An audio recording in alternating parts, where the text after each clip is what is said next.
Today we're in Indiana, visiting some family, and when there's some downtime, looking for some video games.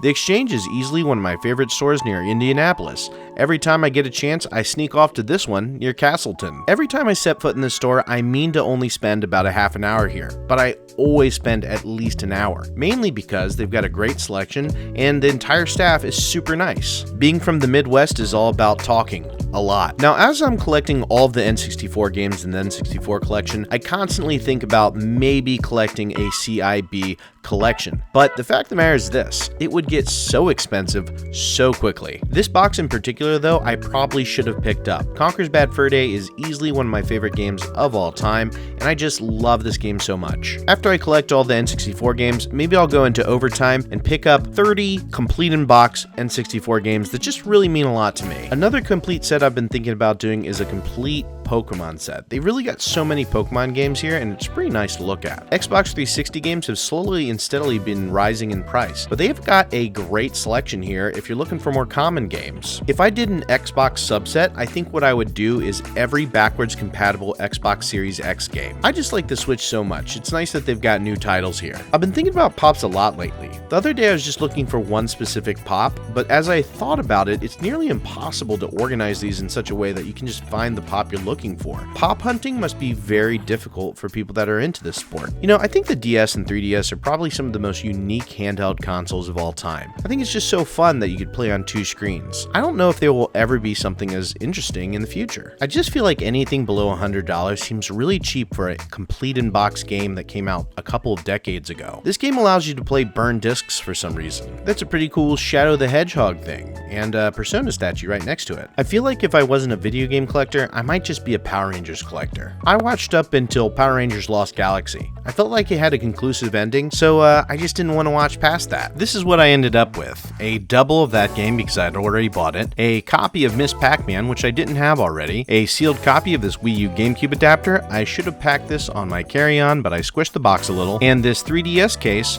for my son. To be completely honest, I actually got this for his Nintendo Switch Lite, and he likes Mario, and I'm pretty sure he'll fit in here, so that's why I got it. And that makes 95 games left before I get a complete N64 collection. The next store I went to was across the street near the Castleton Mall. The name of that store is Disc Replay. Now, right off the bat, this is a really good price for both of these games. The unfortunate thing is that both of these are loose because these are repro covers. They're both early From Software Xbox games. Overall, I've heard good things about them. I really enjoyed the Mega Man X series, but I've only played up to Mega Man X5. I heard this one wasn't so good, but still, $10 for a Mega Man X game seems like a really great price. I didn't end up buying this game, but I ended up researching it later. It looks pretty fun. I think I'm going to pick it up the next time I see it. I currently have less than 100 N64 games left to get a full N64 set, and they've got a few that I need to get. Ever since I bought this game in Japan, I just see it everywhere. I'm really glad the Marvel vs. Capcom collection is coming out. It's just going to make these games so much more accessible for people. In my Wii U set,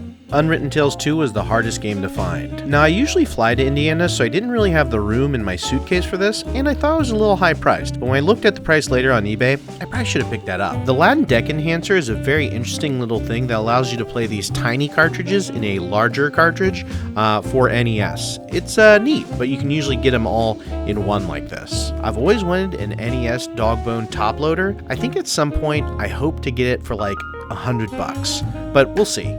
I really don't own too many Funko Pops, and I think the only franchise that could really get me into them is Earthbound. I think this might easily be my favorite game on the PlayStation, and I'm throwing this out there, I just love the immersive nature of it, especially how you had to look on the back to find out what Meryl's codec was. I've never played a Magnavox CDI, but I don't think I actually want one, but I kind of want one. I'm going to say this now, I'm going to try to not become a Vita collector.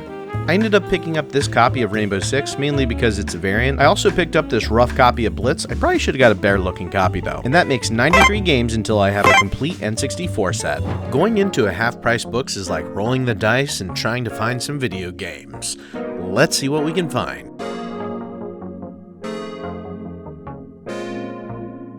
The last place I expected to find a bunch of limited run games was in this half-price books in the middle of Indiana, but they had a decent selection here. First things first, they've got this copy of Tony Hawk's Pro Skater. I've already got a copy on N64, so I'm going to leave this vastly superior version right here. I never actually played any of the games in this series, but I always thought they looked pretty neat. Doom 3 was the first Doom to really just scare the crap out of me. I always thought this game had something to do with Advanced Wars.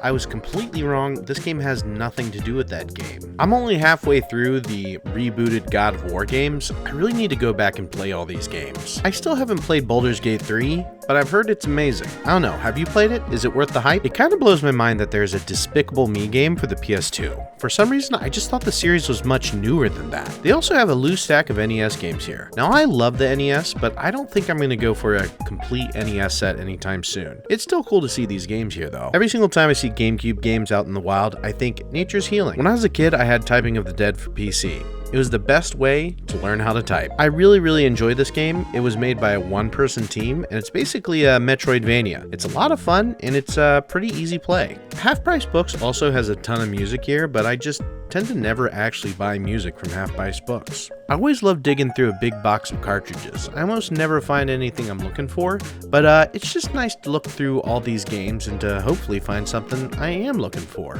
And that makes only 91 games left until I have a complete N64 set.